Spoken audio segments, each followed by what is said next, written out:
D.C. jail. Yeah. You came up out here? Yeah, I escaped out here in 1983.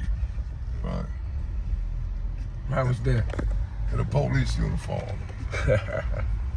No bullshit. They had just given me 2 life sentences running concurrent and 60 years running bow-legged. Dang. And my mother had just passed. So I asked the judge, I said, man, you know, I'm willing to pay the United States Marshals to escort me to the funeral. He said, no bet. And I went off, right? Because Washington Post had already stated that no other judge in Superior Court had passed out more time than him. And they said he was biased and a racist, right? Judge Ryan was his name. And so I asked him to step down off the case, right, as a judge. And he bucked that system, right? So I go to trial, right? And I found guilty on all counts. Kidnapping, armed robbery.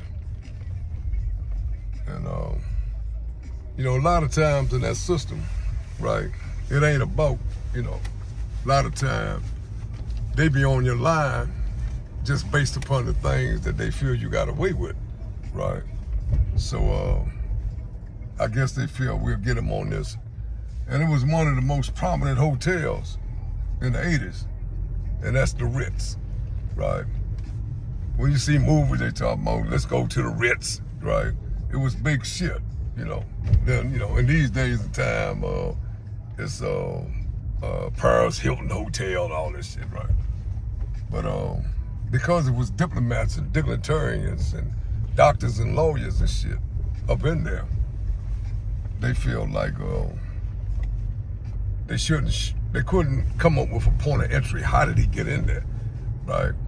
And in the middle of the night, and take 47 deposit boxes out the vault, you know what I mean? And, you know, by hotel policy, they had to turn in all, you know, the jury and stuff. And so that's what the lick was about, you know. I don't have no problem. I was guilty as 2 motherfuckers about robbing the joint, you know.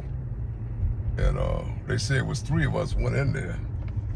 And I still don't know how I became a suspect in that robbery, right?